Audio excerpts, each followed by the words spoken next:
Tottenham fans are getting angsty about the lack of movement in the transfer market this summer, but things might be about to change. Over the last week, it seems Tottenham's main transfer priority has shifted. Ange Postecoglou wants a striker, and Dominic Solanke is the perfect man to lead the line for his side. Here's why. Before we get into that, make sure to like the video and subscribe to the channel for more Tottenham content coming over the summer. Dominic Solanke is maturing into one of the finest, most complete strikers in the Premier League, and many are refusing to take notice. At 26 years old, Dominic Solanke comes into this season off the back of his best ever in the Premier League with 19 goals. Alongside Phil Foden with 17, Solanke ranked joint third for non-penalty goals in the Premier League last season, and when you look at where those goals came from, he becomes even more of an enticing option for Spurs. There is this idea of what an Ange Postecoglou number 9 is, and when you look at Dominic Solanke's goal map from last season, he fits that bill absolutely perfectly. Just 2 of Dominic Solanke's 17 non-penalty goals last season came from outside the box, one a stunning chip against Brighton, the other a Harry Kane-esque finish back across the goalkeeper versus Manchester United, which showcased his ability to bully his centre-back, leave himself space and get his shot away. But it was Bournemouth's other game against Manchester United last season, a resounding 3-0 victory at Old Trafford, which I wanted to draw your attention to highlight why Dominic Solanke is the perfect striker for Ange Postecoglou. A low-driven cross to the front post with Solanke getting across his marker to stick it away with a deft finish across Onana. That is exactly what Ange Postecoglou wants. A striker to stay between the width of the posts and convert high XG chances, which is exactly what Solanke did last season.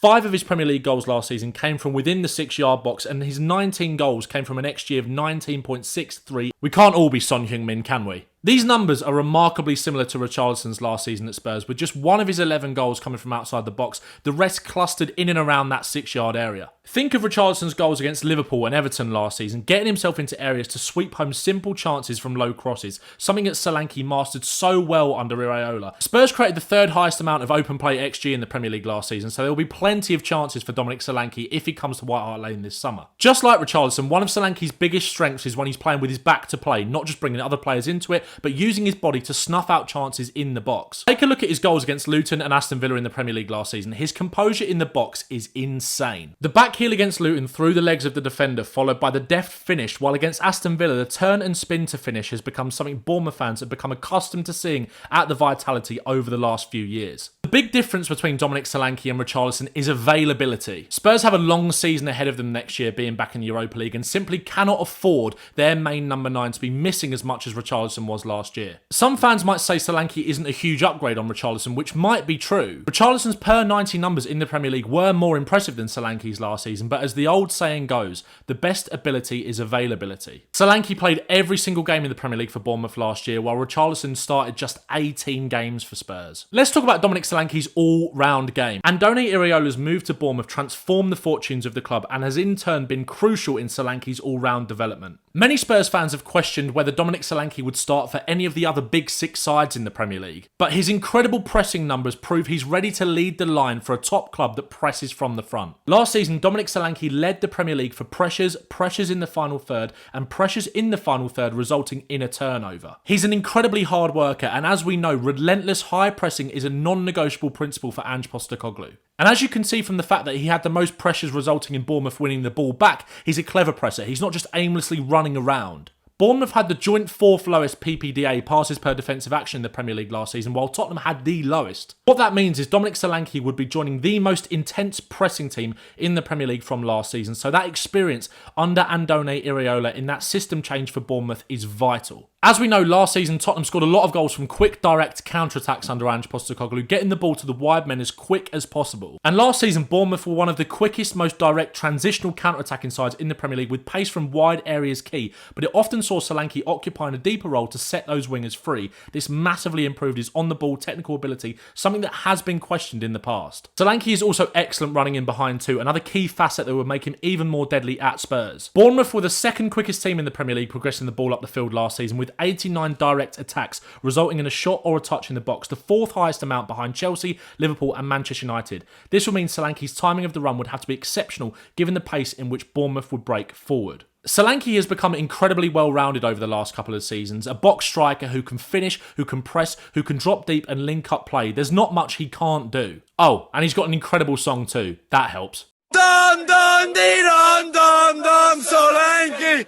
Dominic Solanke's career arc is a very interesting and often misunderstood one. Solanke's Premier League goal scoring record over the course of his career isn't particularly outstanding, with 29 goals in 134 games, but that does not tell the full picture. His first 2 seasons at Bournemouth in the Premier League saw him score just 2 goals. They all came in his second season at the club, where he was just 21 years old. Bournemouth were relegated that year, but that drop down to the Championship was the making of Dominic Solanke. 15 goals in the first year, followed up with a 29-goal promotion season the year after.